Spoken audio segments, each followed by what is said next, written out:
And ladies and gentlemen, boys and girls, children of all ages, how are we doing, guys? And yes, this is the top 5 worst villains of all time. Please like, subscribe, and comment. These are the worst.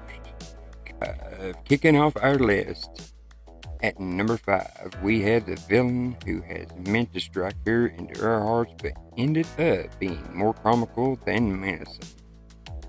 That's right, the Creeper from Jeepers Creepers Reborn. Can you call evil beyond this? It's the so-called evil beyond hell. You don't want to be. Ooh, it's scary, so scary. This had more holes than Swiss cheese. I'm telling you, the plot didn't make sense, the movie didn't make sense, and this was a joke of a villain. And our number 4 spot is Nuclear Man from Superman 4. This is a joke of a villain. They just pumped these movies out trying to make money. They really did. I mean, let's not forget about his Lee press-on nails. Force. They took what was probably a good, halfway decent a comic supervillain, and made him a joke, a beyond joke. And the dubbing of his voice, I didn't understand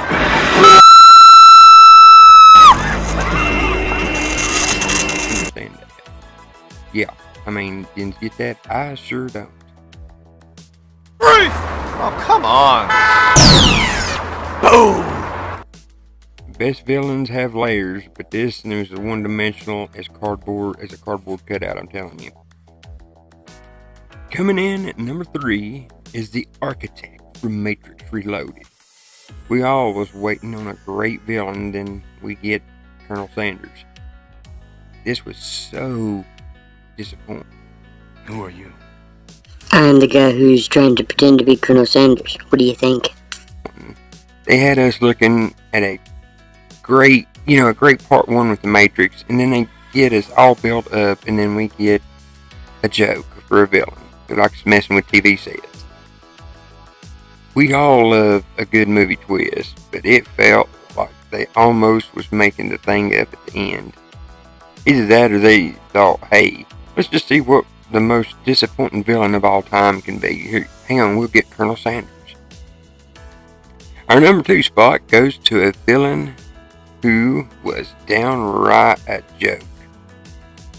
Yes, Terrell from Battlefield Earth. John Travolta, I don't know what John Travolta was thinking. This was not Saturday Night Fever, and this was his second downfall of his career. I bet he regrets making that, along with Forrest Whitaker, may I add. Forrest Whitaker is in this too, and I bet he kicks himself every day. Well, Earth, that boosted my career right up there. The movie didn't make sense.